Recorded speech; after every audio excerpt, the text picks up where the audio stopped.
Bismillahirrahmanirrahim. Alhamdulillahirabbil alamin wa bihi nasta'in ala umurid dunya waddin. Shalatu wassalamu ala sayyidil mursalin sayyidina wa habibina wa syafiina wa maulana Muhammadin wa ala alihi wa sahbihi ajma'in, khususan man sannafa hadzal kitab rahimallahu ta'ala wa nafa'ana bihi wa bi ulumihi wa bi ulumihi wa bi ulumihi وفي الدارين آمين. الفاتحة. أعوذ بالله من الشيطان الرجيم. بسم الله الرحمن الرحيم. الحمد لله رب العالمين الرحمن الرحيم مالك يوم الدين إياك نعبد وإياك نستعين اهدنا الصراط المستقيم صراط الذين أنعمت عليهم غير المغضوب عليهم ولا الضالين آمين. Bismillahirrahmanirrahim. Para asatidz, sahabat-sahabat sekalian, melanjutkan pembacaan kitab Hujjatu Ahli Sunnah wal Jamaah karya dari Syekh Ali Maksum Al-Jogjawi Al-Jawi. Bismillahirrahmanirrahim. Al-Misalus Saminu, pembahasan yang ke-8. Ziyaratu Rasulillahi sallallahu alaihi wasallam wa saddur rihali ilaiha. Berziarah kepada Rasul dan berupaya keras untuk pergi menuju ziarah. Pembahasan ke-8 ini berkenaan mengenai bagaimana hukumnya ziarah ke Rasulullah. Tentu saja saat itu Rasulullah masih hidup secara jasadiah. Sekarang Rasulullah sudah wafat. Bagaimana hukumnya ziarah ke makomnya Rasulullah dan berupaya keras, wasaddur rihal, berupaya keras, memaksakan diri, ngotot ngoyo agar bisa berziarah ke makom Rasul. Ini pembahasan yang ke-8. Qala al-Qadi Iyad fi kitabih. Qadi Iyad berkata dalam kitabnya, yaitu Asy-Syifa bi Ta'rifi Huquqil Mustafa, ziyaratu kubur qabrihi min sunnanil muslimin. Ziarah ke kuburnya baginda Rasulullah termasuk min sunanil muslimin, termasuk dari kesunahan-kesunahannya orang-orang muslim. Mujma'un alaiha, ijma' disepakati, boleh. Ulama semuanya mengatakan boleh. Mujma'un alaiha. Wa fadilatun muraggabun ila fiha, dan keutamaannya itu betul-betul sangat dianjurkan. Jadi kata Qadi Iyad, berziarah ke makam Rasul itu hukumnya sudah mujma' alaih. Ijma', kesepakatan mayoritas ulama. Sudah ijma'. Semua ulama ini anggaplah semua gitu. Karena mayoritas ulama sepakat bahwa sunnah ziarah ke Rasulullah itu termasuk dari kesunahan-kesunahan bagi orang-orang muslim.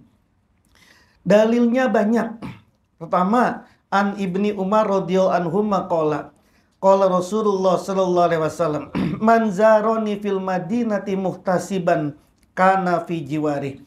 Siapa orang yang berziarah kepadaku di kota Madinah muhtasiban, betul-betul mengharapkan ridhonya Allah, kana fi jiwari, maka dia ada di sandingku. Wa kuntu safi'an lahu yaumal qiyamah, aku akan memberi syafaat kepada dia pada hari kiamat. Jaminannya orang yang berziarah ke makam Rasul itu, Rasul akan jamin dia, Rasul akan memberikan syafaat kepadanya pada hari kiamat. Manzaroni ba'da mamati. Kalau tadi berziarahnya mengunjungi Nabi saat beliau masih hidup. Bagaimana setelah beliau wafat? Kata Nabi, manzaroni ba'da mamati. Siapa yang berziarah kepadaku setelah wafatnya aku, faka'anna mazaroni fi hayati, dia seakan-akan berziarah kepadaku semasa aku masih hidup. Kita ziarah nih sekarang ke makam Rasul, itu sama kata Nabi seperti kita berziarah saat Rasulullah masih hidup. Sama itu. Karena bukan ulama yang ngomong ini mah. Beliau sendiri, faka'anna mazaroni fi hayati, seakan-akan dia berziarah kepadaku saat aku masih hidup. Wa qala Rasulullah sallallahu alaihi wasallam, al-Madinatu fiha qabri. Kota Madinah di dalamnya ada kuburku. Wa biha baiti, di kota Madinah ada rumahku. Wa turbati, dan tanah airku. Wa haqqun ala kulli muslimin ziyaratuha, hak bagi semua orang muslim untuk bisa berziarah ke kota Madinah. Semua kita punya hak untuk berziarah ke makamnya Rasul. Itu Rasul sendiri bilang, hak bagi semua orang muslim untuk bisa mengunjungi, berziarah ke kota Madinah. Wa qala Nabi sallallahu alaihi wasallam, man zara qabri wajabat lahu syafaati. Dikuatin lagi sama hadis ini. Siapapun orang yang berziarah ke kuburku, maka wajib baginya syafaatku. Wa qala Rasulullah sallallahu alaihi wasallam, man shalla alayya inda qabri. Siapa orang yang berselawat kepadaku di sisi kuburku. Ketika kita lagi ziarah ke makam Rasul, kita berselawat, tentunya nggak bisa panjang-panjang selawatnya. Karena kita ini cuma sekedar lewat saja. Apalagi kalau padat. Itu kalau kita diem saja, itu udah di ruh, udah suruh pergi tuh sama laskar itu. Tapi kalau agak senggang, bolehlah kita ngumpet-ngumpet sedikit ke belakang gitu ya. Tapi nggak bisa panjang-panjang gitu. Kita selawat kepada Rasul, siapa orang yang selawat kepadaku indah kubri, di sisi kuburku. Rasulullah nih, sami tuhu, aku dengar dia. Kita selawat gitu. Allahumma sholli ala sayyidina Muhammad, depan Nabi. Salatu wassalamu alaika ya Rasulullah. Dengar Nabi itu. Dengar. Gak usah pakai akal ini mah. Karena frekuensinya, dimensinya sudah beda. Rasulullah sudah ada di al-arwahul muqaddasah. Kita masih ada di sini, masih ada di dunia. Kalau kemudian kita pakai logika dunia, apa bisa dengar? Segitu banyaknya orang berziarah, kok bisa dengar? Kita ini masih di dimensi dunia yang terbatas sama ruang dan waktu. Beliau sudah ada di dimensi arwahul muqaddasah yang tidak lagi terbatas oleh ruang dan waktu, karena alamnya sudah beda. Sama seperti alam malaikat. Bahkan Nabi itu ada di atas alam malakut. Alam malakut itu masih agak pendek. Nabi itu ada di alam yang di atas, yang tertinggi. Alam malaikat saja itu tidak terbatas sama ruang dan waktu. Kalau malaikat ini terbatas ruang dan waktu, itu Israel kerepotan kalau nyabut nyawa itu. Munkar Nakir gimana coba nanyanya? Sini orang meninggal, sono orang meninggal, sono orang meninggal. Terus nanyanya gimana? Nyabutnya gimana? Kok bisa? Karena malaikat itu bukan di ruang dunia dia. Dia ada di alamul malakut yang tidak kenal batas waktu, tidak juga dikenai batas tempat. Jadi los, mau dimanapun bisa. Sekali nyabut tetap semua bisa. Karena alamnya sudah beda sama kita. Nah, baginda Rasul bicara seperti itu. Terus bagaimana dengan orang yang jauh? Kayak kita nih, waman sholla na'iyan bulligtuhu. Siapa orang yang sholawat kepadaku na'iyan, jauh, nggak ada di samping kuburku nih, bulligtuhu, maka akan disampaikan kepadaku. Tadi kita selawatan nih, selawat Bani Hashim, selawat Dustur, sampai itu kepada Nabi, sampai ini jamaah man ana, selawatan ini, sampai itu, bukan insya Allah itu, bukan amin itu, pasti itu. Kenapa? Karena Nabi sendiri yang bilang begini, dan hadisnya sahih. Wa man shalla na'iyan bulligtuhu. Siapa orang yang berselawat kepadaku, maka aku na'iyan, jauh dariku, bulligtuhu, maka aku akan disampaikan salawatnya. Gak usah mikir juga pakai otak. Sedunia gimana tuh? Nggak repot tuh. Nabi si anu, gimana ya siapa? Itu kita yang ada di dunia. Gimana Nabi tuh nyampeinnya? Nggak repot tuh Nabi. Nggak mungkin repot Nabi. Orang alamnya bukan di alam kita. Dia sudah di al-arwahul muqaddasah. Wa qala sallallahu alaihi wasallam, inna lillahi malaikatan sayyahina. Sesungguhnya Allah itu punya malaikat sayyahina yang berpatroli keliling-keliling.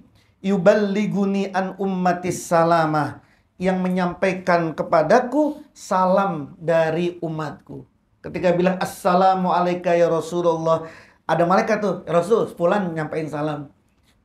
Semua kita nih ngucapin salam. Atu-atu disebut yuballiguni an ummatis salam. Itu tugasnya malaikat itu. Udah, si malaikat nih, si Anus salam, nih Anus salam, Anus salam.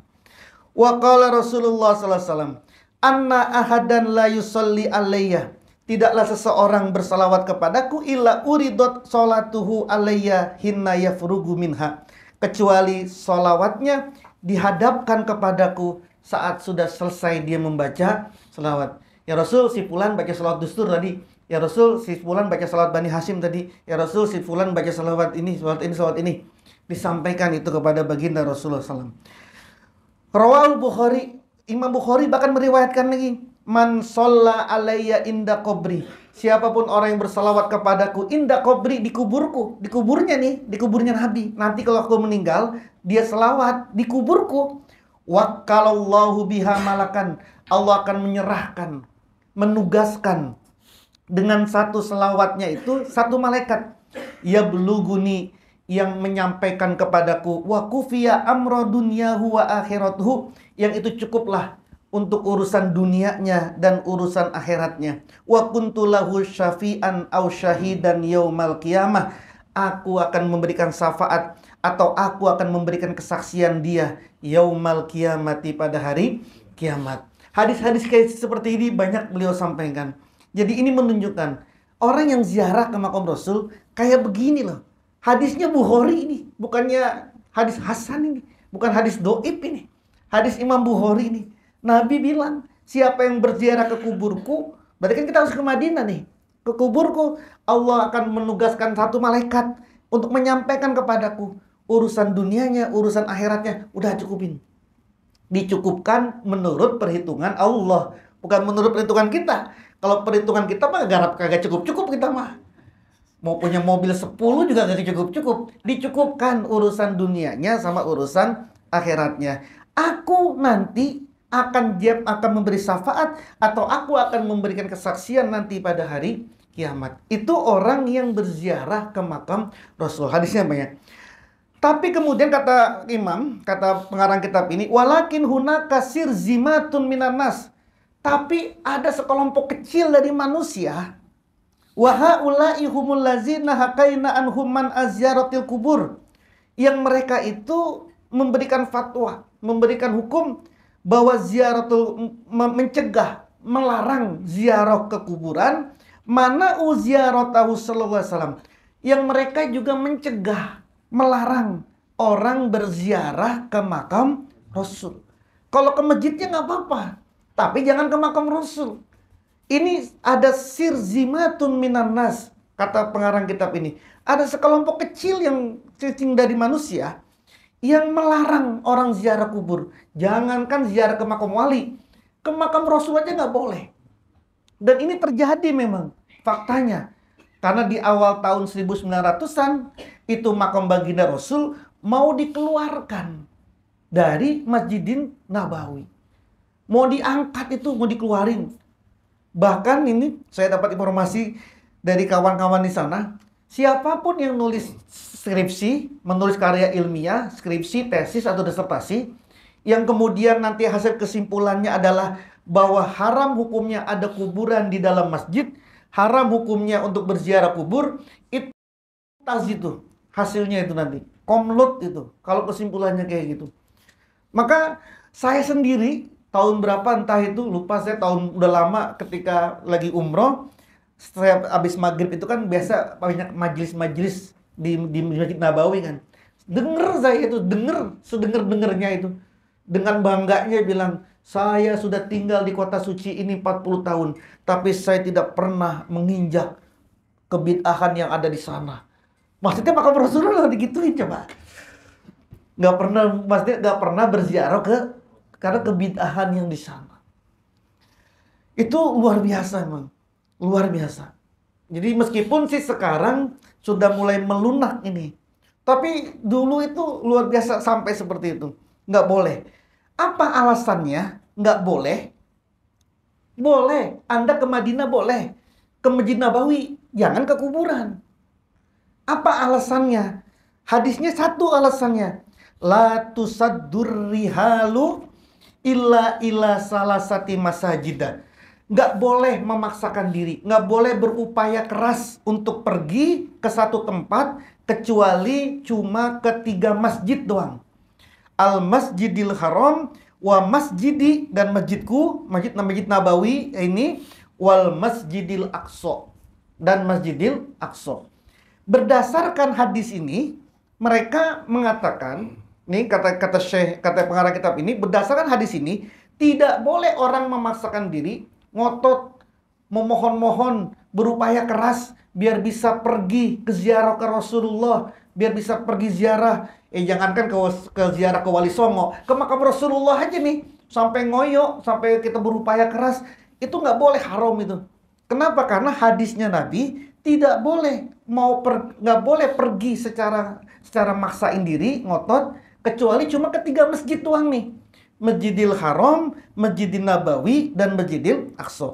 Berdasarkan hadis ini, kata mereka di dalam kitab ini, haram hukumnya orang maksain diri, ngotot, ngoyo, pengen banget kemanapun kecuali ke 3 masjid ini. Ini hadisnya.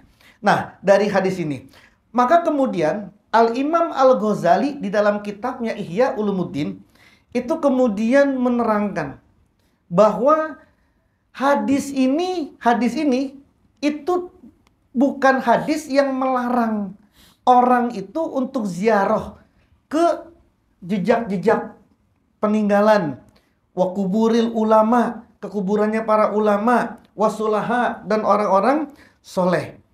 Itu hadis ini nggak bisa dijadikan dalil bahwa ziarah ke kubur Nabi, ziarah ke kubur para wali, hukumnya haram. Nggak bisa hadis ini dipakai. Kenapa? Karena hadis ini terkait dengan masjid, bukan terkait dengan kemana-mana. Gitu. Bahkan kata beliau, annal amro kazalik bal ziyaratu ma'murun biha. Bahkan agama hadis Nabi malah memerintahkan untuk berziarah. Sebagaimana sabda Nabi, kuntu nahaitukum an ziyaratil kubur fazuruha. Aku dulu melarang berziarah kubur dulu. Fazuruha, maka sekarang ziarahlah kamu. Nah, menurut ulama-ulama usul fikih, al-amru ba'dan nahi al-sunnah atau al-mustahab. Larangan setelah perintah setelah adanya larangan itu hukumnya disunahkan. Kan ini perintah nih, fazuru, maka ziarahlah kalian. Itu kan perintah. Tapi diawali dengan larangan. Dulu aku melarang ziarah kubur. Nah, kata ulama usul fikih, larangan setelah perintah setelah adanya larangan, hukumnya adalah sunnah. Dulu ziarah kubur haram, dilarang. Sekarang diperintahkan. Berarti ziarah kubur itu hukumnya adalah sunnah. Nah, maka kata beliau, kata Imam Al-Ghazali, hadis ini tidak bisa dipakai untuk memahami bahwa tidak boleh orang berziarah ke kubur. Tidak boleh berziarah. Kenapa? Karena ini terkait dengan masjid, bukan terkait dengan kuburan. Kalau masjid, iya. Bahkan kata beliau nih, masjid, engkau tidak boleh menyusahkan diri untuk pergi ke masjid mana selain ke masjid ini. Kenapa? Karena semua masjid sama, kecuali 3 masjid ini. Beda dengan makom. Kalau makom itu sesuai dengan derajat orang itu. Sunan Gunung Jati beda derajatnya dengan kiai ini, makom kiai ini, makam syekh ini, makam habib ini. Beda derajatnya. Kenapa? Karena orangnya juga beda-beda. Makam Rasulullah beda makomnya, beda derajatnya dengan makomnya para sahabat, beda. Tapi kalau masjid, semua masjid mutlak sama, kecuali 3 masjid ini. Nah, maka menurut Imam Ghazali, kalau menggunakan pemahaman ini, kita ngotot nih, pengen banget saya sholat di Masjid Demak, Masjid Agung Demak. Nggak boleh itu. Tapi kalau engkau ini pengen ziarah ke Raden Fatah yang ada di Masjid Demak, itu malah boleh. Gitu. Itu malah boleh. Kenapa? Karena Masjid Agung Demak Sama nilainya sama masjid-masjid yang lain. Nggak ada keistimewaan apa-apa. Yang ada istimewa itu masjid cuma 3. Masjidil Haram, Masjid Nabawi, sama Masjidil Aqsa. Yang lain nggak ada, sama. Sama semua. Ini kan hadis ini, berdasarkan hadis ini.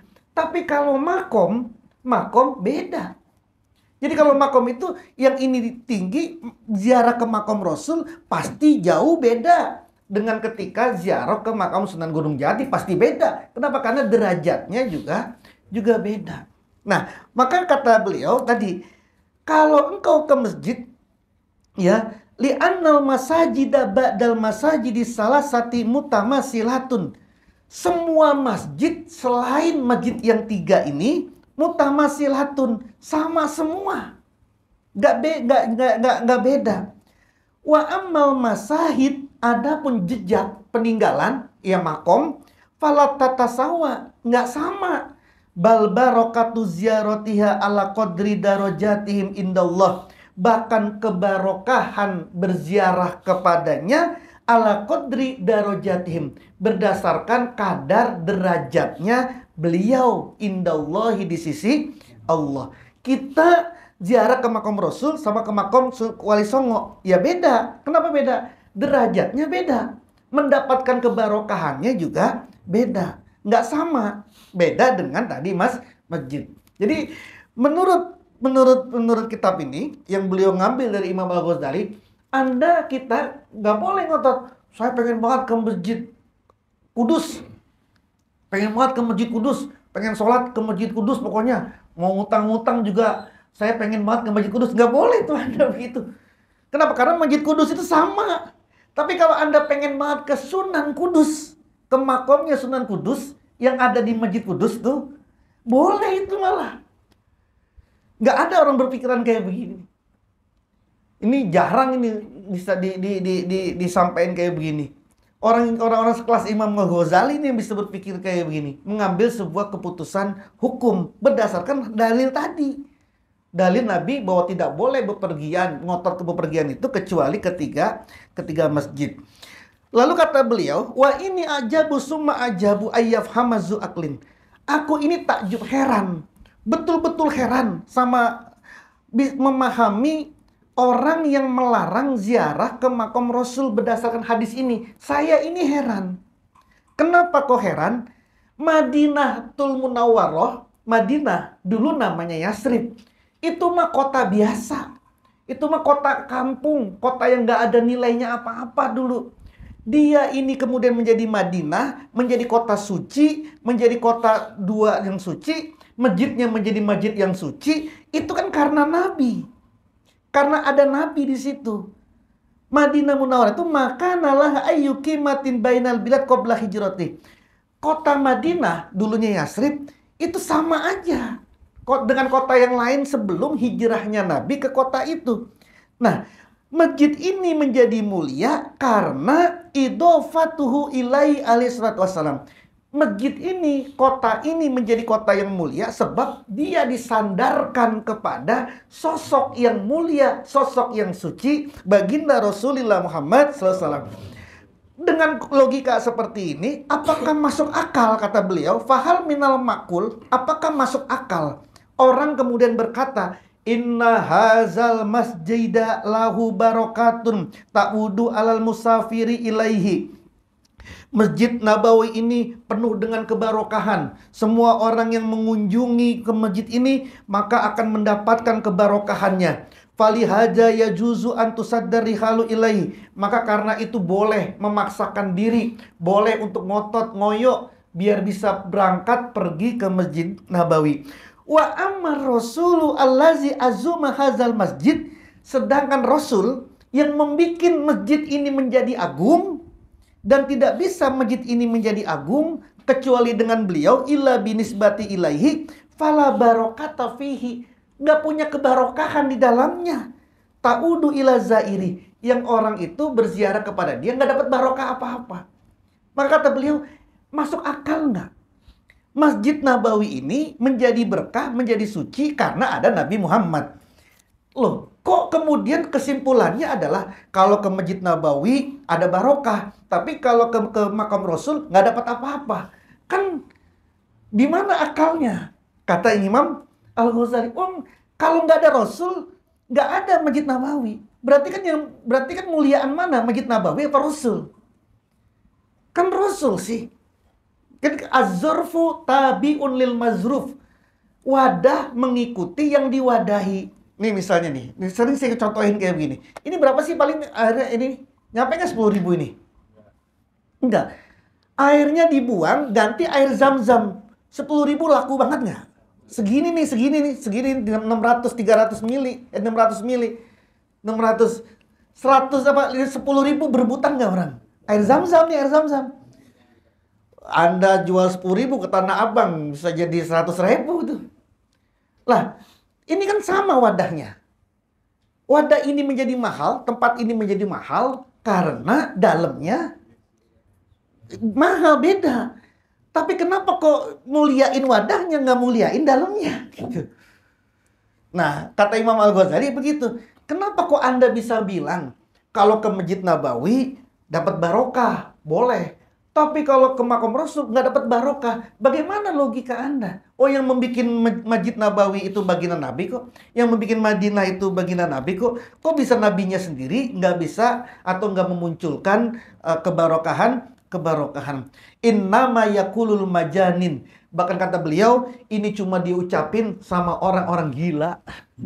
Sama orang gendeng. Sama orang-orang gendeng doang ini. Yang bisa ngomong kayak begini gitu loh. Kok bisa? Nabinya nggak dihargain. Ini kan hampir sama kayak gini ya. Saya tuh kalau lagi umroh terus sama jamaah itu selalu udah sering mas saya bilang, Anda ini ngotot-ngototan pengen ke Raudhah. Pokoknya Raudhah wajib gitu. Tapi ke makam Rasul enggak. Ke makam Rasulnya biasa-biasa aja, kagak mau juga. Tapi kalau ke Raudhah meskipun sekarang ada tasreh, itu dibela-belain itu. Tapi kalau ke makam Rasul nggak biasa-biasa aja. Enggak. Saya bilang Raudhah itu adalah taman, kata Nabi, di antara mimbarku dan rumahku, sekarang nih makom, ada Raudhah. Di antara mimbarku dan rumahku ada Raudhah. Kalau nggak ada mimbarnya Nabi, kalau nggak ada rumahnya Nabi, ada nggak Raudhahnya? Lah kemudian kenapa orang ngejar Raudhahnya, nggak ngejar Nabinya gitu? Nggak ngejar ininya. Itu kan kayak orang ngambil buahnya kagak ngormatin pohonnya. Padahal ini bisa jadi Raudhah karena ada ini, karena ada Rasulnya di sini. Kan Raudhah kan di sini nih misalkan ini Raudhah di sini, ini makam Nabi di sini. Kita lewat di sini. Kenapa kok kemudian kita ngejarnya ini, bukan ngejarnya yang di sini gitu? Kalau kemudian Anda mengejar ini, dapat mestinya Anda juga ini. Orang sumbernya ada di Rasulullah kok gitu. Nah tapi kan kemudian dilarang. Nggak boleh hukumnya ziarah ke makam Rasul. Bahkan orang dilarang untuk ngotot berziarah ke makam Rasul. Nah kemudian, nih mohon maaf ya, ini kita punya 2 bab. Jadi sengaja saya minta, sekarang kita ngaji 1 bab rapi. Insya Allah bulan depan masih ada 1 bab. Kita akan hataman langsung di makomnya beliau nih. Makomnya Syekh Ali Maksum. Insya Allah bulan depan kita akan ziarah ke Jogja, langsung ke makomnya beliau. Jadi malam ini rapi nih bab ini ya. Rapi bab ini. Kalau ini kagak selesai, bulan depan nggak jadi ziarah nih. Ya mau hataman mana orang belum selesai gitu ya. Gitu ya. Gitu ya. Nah, kenapa kok 3 masjid ini menjadi mulia? Masjidil Haram, kenapa kok menjadi mulia? Karena itu dibangun oleh Sayyidina Ibrahim Khalilullah. Kenapa kok Masjid Nabawi itu menjadi mulia? Karena itu ada dibangun oleh baginda Rasulullah SAW. Kenapa kok Masjidil Aqsa itu menjadi mulia? Ya karena di situ dibangun oleh Nabiullah Yakub alaihis salam, kemudian yang beliau meneruskan dari kakeknya yaitu Nabiullah Ibrahim alaihissalam. Dan juga ditegaskan oleh baginda Rasulullah SAW, qala Rasulullah SAW, as-salatu fil masjidil haram bimi'ati alfi salatin. Salat di Masjidil Haram itu senilai 100.000 sholat. Anda sholat subuh di Masjidil Haram sekali, sama saja sholat subuh 100.000 di Ar-Rahman lah, kira-kira gitu. Ya, Nur di Baitul Ma'mur gitu ya, 100.000. Maka kemudian orang yang pulang umroh, pulang haji, merasa punya tabungan. Kemudian kenapa nggak sholat subuh? Masih ada tabungan, tenang aja. Wassolatu fi masjidi bi alfi sholat. Sedangkan sholat di masjidku, Masjid Nabawi, bi alfi sholatin, senilai 1.000 sholat. Sholat subuh di sana di Masjid Nabawi 1 kali sama saja 1.000 kali di masjid kita. Wassolatu fi Baitul Maqdis, sholat di Baitul Maqdis di Al-Aqsa bi khamsi mi'ati sholatin, senilai 500 sholat. Sholat subuh di sana di Masjidil Aqsa sama saja sholat subuh 500 kali di sini.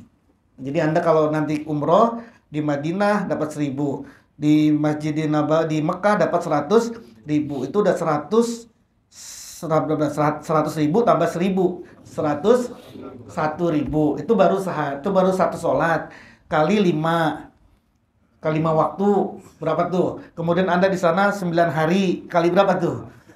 Banyak udah tabungannya gitu. Itu orang-orang itu. Nah, itulah makanya masjid ini jelas, konteksnya jelas. Maka kemudian nggak boleh ngotot pergi ke masjid manapun kecuali ketiga masjid ini, karena nilainya sama. Nggak boleh, pokoknya saya ngutang-ngutang nggak apa-apa dah, yang penting saya bisa sholat di masjid tadi Masjid Demak, saya bisa sholat di masjid sana, Masjid Agung Menara Kudus.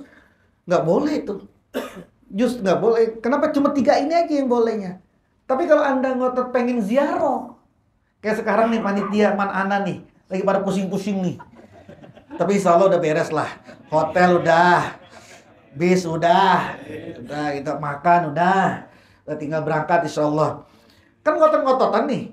Minta ini, Haji Imam ngelobi sana, ngelobi sini. Nggak masuk dalam hadis ini. Justru sedang menjemput barokah. Karena tadi dalilnya. Tapi kalau kita kemudian tadi untuk ke masjid-masjid, nggak dapat dalilnya. Paham maksudnya ya? Jadi kenapa kok hadis ini dipakai? Karena tadi sekelompok kecil dari orang-orang Muslim, ya orang-orang Salafi, orang Wahabi, menggunakan hadis ini untuk melarang umat Muslim ngotot ziarah ke makam Rasul. Ke makam Rasul aja nggak boleh sama mereka, apalagi ke makam wali. Nggak boleh. Ke makam Rasul aja nggak boleh, apalagi ke makam wali. Maka kemudian disampaikan, dijelasin gini loh. Nggak begitu. Menurut pandangan mujma'un alaih tadi nih, para ulama yang sudah ijma, nggak gitu. Hadis ini bukan buat itu. Hadis ini untuk menunjukkan masjid. 3 masjid ini doang yang engkau itu boleh ngotot pergi ke situ. Selainnya nggak boleh. Nggak bisa hadis ini dipakai untuk dalil untuk ziarah ke kubur. Nah, bahkan kata beliau, kalau kemudian hadis ini dipakai untuk semua perjalanan, pokoknya nggak boleh ngotot kita pergi kemana-mana kecuali ke 3 masjid ini. Kalau ini hadis ini dipakai dalam pengertian ini, kata beliau, resikonya apa resikonya? 1, resikonya adalah alla yajuza lana safaru. Kalau di terjemah itu di halaman 53 tuh. Resikonya apa? Memahami hadis ini secara tekstual, halaman 53 itu. Pertama, alla yajuza lana safaru fil ardi lil itibari wal izzah. Berarti nggak boleh dong kita bepergian ke mana-mana untuk nuntut ilmu dan untuk memberikan nasihat. Berarti nggak boleh dong kita mondokin anak ke sono, belajar ilmu di sini, memberi dakwah di sana, memberi dakwah di sini. Nggak boleh dong. Kenapa? Karena nggak boleh bepergian ngotot itu kecuali ke masjid. Padahal amara rabbuna bihadza sair fi kitabi. Padahal banyak banget di Quran itu perintah Allah untuk bisa pergi kemanapun di muka bumi ini dalam rangka menuntut ilmu ataupun memberikan nasihat. Itu resiko pertamanya kalau hadis ini dipahami secara tekstual. Yang kedua, resikonya adalah wa alla nusafira lisillati arhamina. Kita berarti nggak boleh dong untuk silaturahim ke keluarga-keluarga kita. Iza kanu bi jihadin ba'idah, kalau mereka ada di gunung, mertuanya Pak Haji Imam ada di sono, kan susah banget jalanannya begini gini. Nggak boleh itu ke sana, nggak boleh nyusahin. Itu aja jadi istri, apalagi jadi calon istri. Nggak boleh itu maksa-maksain itu. Naik motor sampai 2 jam. Gitu, berarti nggak boleh dong. Gitu. Mudik nggak boleh dong. Mudik berarti nggak boleh, dengan susah. Mudik itu udah mahal, macet-macetan. Berarti nggak boleh dong kita bepergian untuk silaturahmina. Iza kanu bi jihadin ba'idah, kalau mereka itu ada di jarak yang jauh. Kenapa? Karena nggak boleh tadi. Nggak boleh. Kamu tidak boleh memaksakan pergi kecuali untuk ketiga masjid ini. Pakai dalil itu.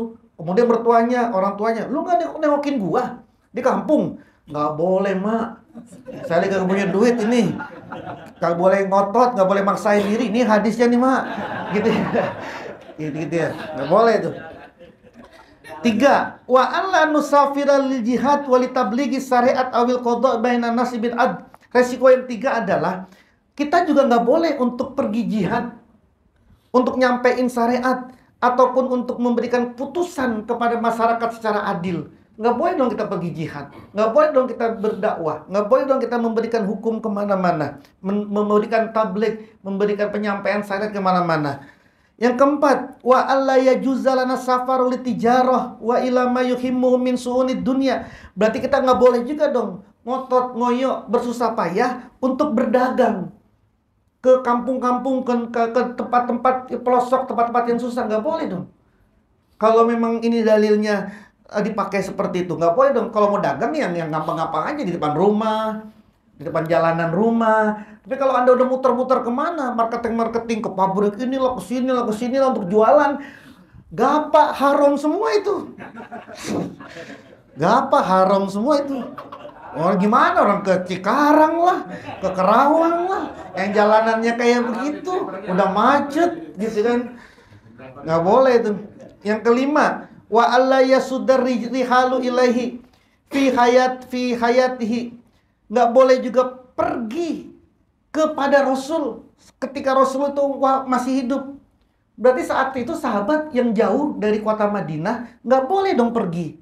Padahal kayak Salman Al-Farisi, beliau dari Persia, jauh dong ke Mekah untuk ke Madinah. Nggak boleh dong orang nemuin Rasul di Madinah dengan susah payah. Dulu kan belum ada pesawat, belum ada mobil, naiknya juga naik kendaraan onta, jalan kaki. Tapi kan mereka kan pada ke situ dengan susah payah mereka ke Madinah untuk menemui Rasul. Kalau memang itu nggak boleh karena alasan hadis ini, ya sahabat dosa semua dong. Terus Nabi yang membiarkan dosa juga dong. Neraka semua itu. Neraka semua dong. Itu apa dalilnya?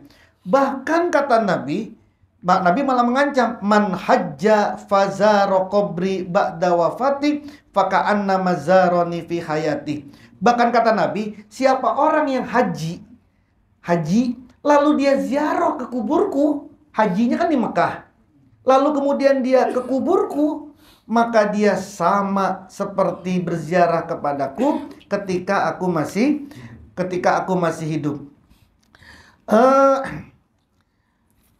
Yang keenam, resikonya, walazima kazalika ayyakuna ulamaul islamin awwali hazil ummah ilal yawm fi khata'in azimin haitsu annahum yaqiduna fi kutubid diniyah al-abwab wal fusula yazkuruna fiha ziyaratahu sallallahu alaihi wasallam. Kalau hadis ini dipakai, berarti semua ulama yang di dalam kitabnya itu mengatakan ziarah kubur sebuah kesunahan, ziarah kubur adalah sebuah anjuran, ziarah ke makam Rasul itu adalah anjuran, dosa semua itu. Imam Bukhari dosa, Imam Muslim dosa, neraka semua. Imam Syafi'i dosa, Imam Malik dosa, bid'ah semua itu, neraka semua itu semua pokoknya. Imam Hambali dosa itu, Imam Ghazali dosa semua itu. Kenapa? Karena beliau menyantumkan di kitabnya tentang anjuran ziarah ke makam Rasul. Kan berarti kan dosa semua kalau hadis ini dipakai secara kontekstual. Nah, Dalam hadis yang lain, Rasulullah menegaskan, man ja'alni za'iran la yahmilu hajat illa ziyarati kana haqqan an akuna lahu syafi'an yaumil qiyamah. Ini menegaskan hadis-hadis yang sebelumnya. Siapa orang yang datang kepadaku untuk berziarah, tidak membawa apapun hajat, nggak bawa proyek apa-apa, nggak bawa proposal apa-apa, datang ke Rasul ini nggak bawa proposal apa-apa gitu ya. Pokoknya datang aja ke Rasul, mau ziarah, selawat kepada Rasul, nggak bawa proyek apa-apa gitu. Kecuali proyek salam. Kalau salam ya harus, ya Rasul, salam ini dari semua teman-teman yang ada di Manana kepadamu. Ini kalau ada proyek, ya Rasul, proyek ini nih. Ini udah datang ke rumahmu ini, tolonglah ini. Itu tanah dilakuin lah itu, misalnya gitu. Kata Nabi, siapapun orang yang berziarah, layah milu hajatun illa ziarah, yang tidak membawa proposal apapun kecuali pengen ziarah saja kepadaku, karena haqqan an akuna lau syafi'an yaumil qiyamah, maka dia berhak untuk mendapatkan syafaatku pada hari kiamat. Malam yazurni faqad jafani. Tuh. Siapa orang yang tidak berziarah kepadaku, faqad jafani, sungguh dia memutuskan diri kepadaku. Sungguh dia memutuskan diri padaku. Dalam hadis yang lain dikatakan, ma min ahadin min ummati lau sa'atun. Tidaklah seseorang dari umatku yang dia punya sa'ah, punya keluasan rezeki, summa lam yazurni, tapi dia tidak berziarah kepadaku, falaisa lahu uzrun. Dia nggak punya alasan lagi untuk membela diri dia nanti pada hari kiamat. Punya duit, tapi nggak mau ziarah ke Rasul. Dia punya duit, nggak mau ziarah ke Rasul.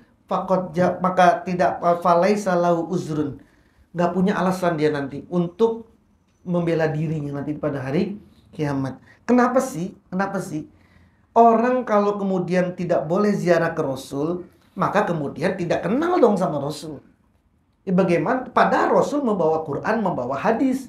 Kalau yang membawanya aja nggak kenal, nggak tahu, kagak punya kecintaan, ya bagaimana mau cinta sama Quran, mau cinta sama hadis? Oh, yang membawanya aja dia nggak kenal, nggak cinta.